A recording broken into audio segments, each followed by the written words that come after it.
Oi, oi! Me chamo Thaís Cristina, sou psicóloga clínica. Eu me chamo Débora, sou psicóloga clínica. Sejam bem-vindos ao nosso podcast aqui Aqui e agora. agora. Hoje nós vamos falar sobre um tema muito importante que, na verdade, deve ser falado o ano inteiro, que é sobre o suicídio. E que é o Setembro Amarelo, que é basicamente o mês da prevenção da vida. É um tema bem importante, né, Débora? Isso. E eu falo que tem que ser falado o tempo todo. É um assunto que deve ser falado sim. Existe um tabu Uhum. que nós não podemos falar sobre isso, que incentiva a questão do suicídio, mas não.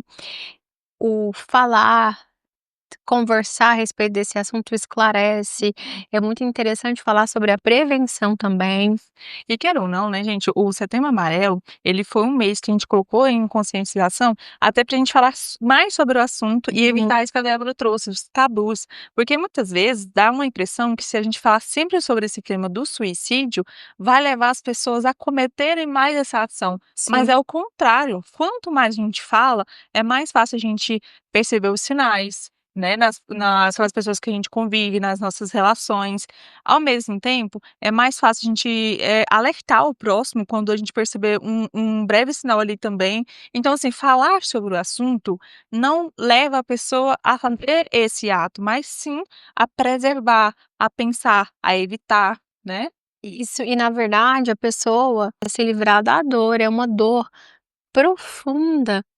Então, não é o momento de julgar quando a pessoa traz qualquer coisa relacionada aos sentimentos. Nós precisamos, na verdade, acolher essas pessoas, nós precisamos falar mais sobre esse assunto. Uhum. Eu sabe o que que eu gosto muito, Débora? Quando tem essas campanhas de palestra, que as empresas hoje estão muito mais humanizada, né, de chamar profissionais Para habilitados falar para sobre lá o para tema. falar, para explicar, para demonstrar alguns exemplos do cotidiano também.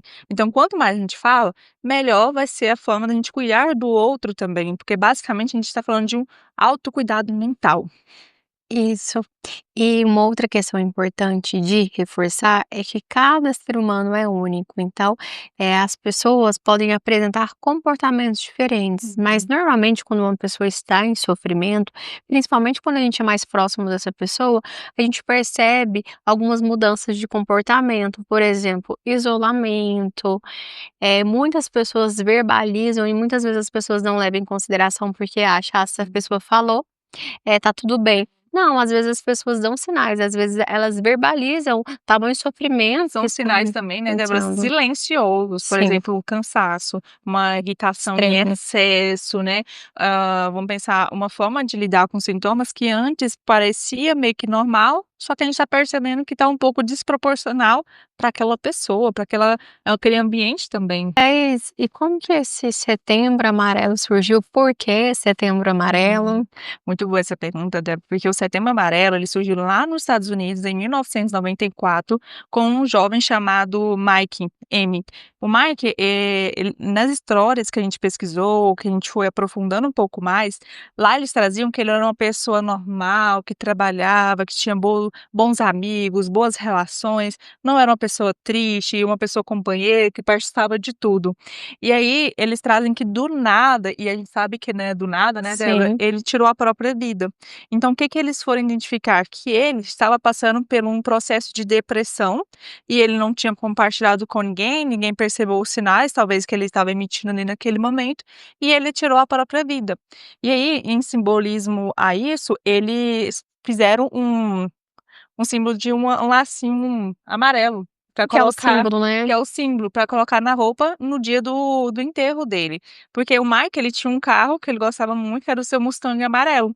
Então, assim, é bem legal a gente perceber que a família, após isso, fez uma movimentação de conscientização para as outras pessoas também, porque se o Mike era tranquilo, que ele não era uma pessoa que em tese, estava passando por uma doença psicológica, a gente vai perceber que pode acontecer isso em outros momentos também, né, com outras pessoas. Isso, e é importante reforçar a questão da empatia, nós não sabemos o que o outro está vivendo, porque às vezes, estou trabalhando, estudando, aparentemente parece que eu estou feliz e ninguém sabe o que eu estou passando de fato, então, se você proporciona um ambiente seguro Para o outro, é mais fácil que essa pessoa se abra com você, se sinta confortável, porque muitas vezes hoje nós vivemos no automático, às vezes a gente não para para escutar o outro, a gente até percebe que a pessoa não está muito bem, mas não, ó, tá muito corrido e segue.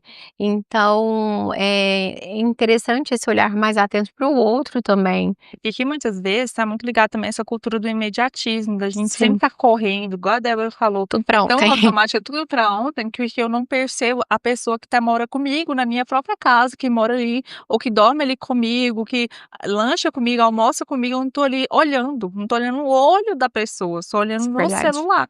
Não é? Isso é Sim, forte, né, e porque acontece muito. frequente. Se a gente parar para pensar, hoje em dia as pessoas estão pedindo comida, come ali rapidinho, ou tá mexendo no celular, ou tem uma tarefa rápida para resolver, então a gente nunca para realmente para observar as outras pessoas. Sim, e então é importante observar também e buscar ajuda.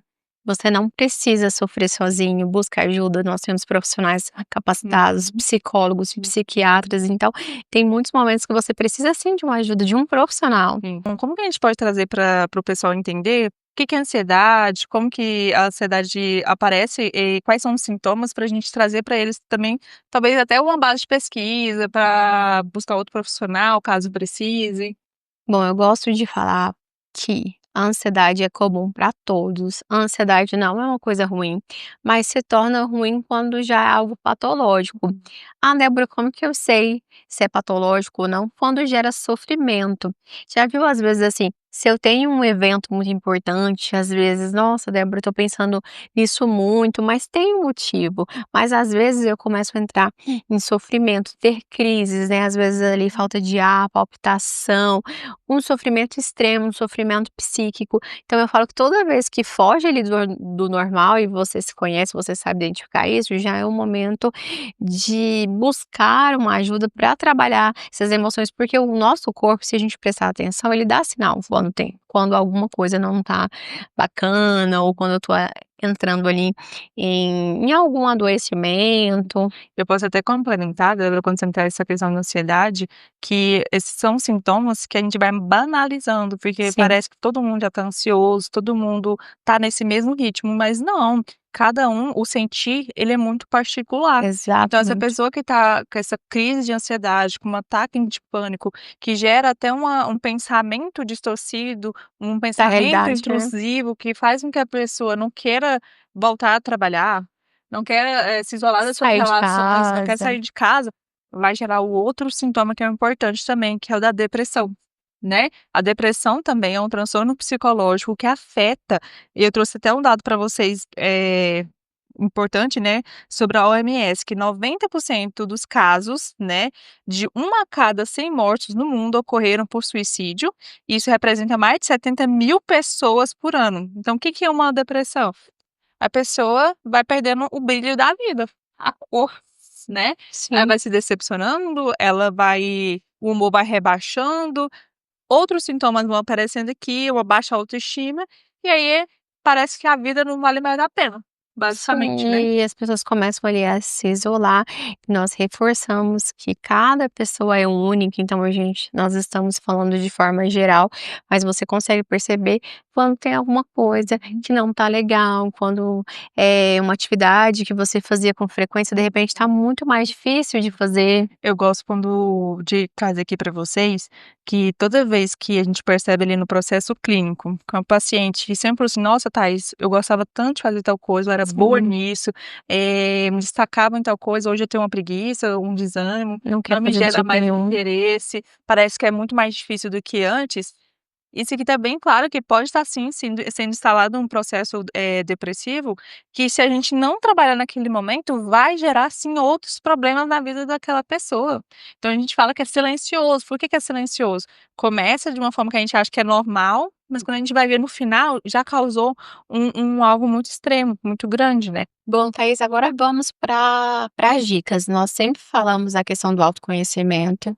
Quando eu me conheço, eu sei identificar melhor quando algo não tá legal. É importante também estabelecer limites saudáveis, né, da importância desse dizer não. A gente gravou um vídeo também sobre isso, então volta lá para vocês assistirem, que a gente deu dicas bem importantes também, né, da votação.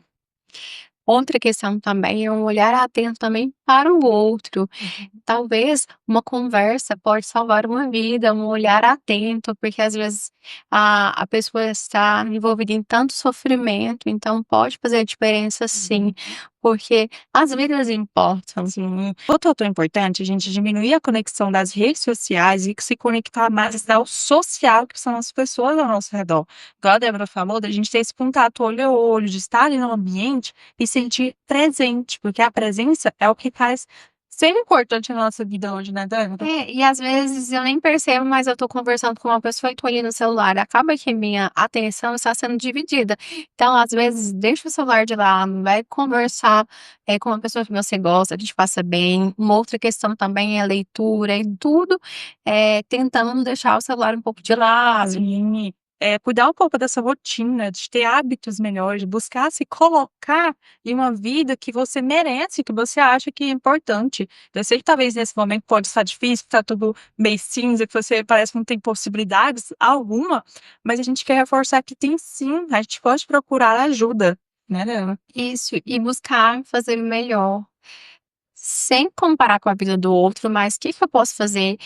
De repente fazer um exercício físico, me alimentar melhor, fazer escolhas mais conscientes e mais saudáveis.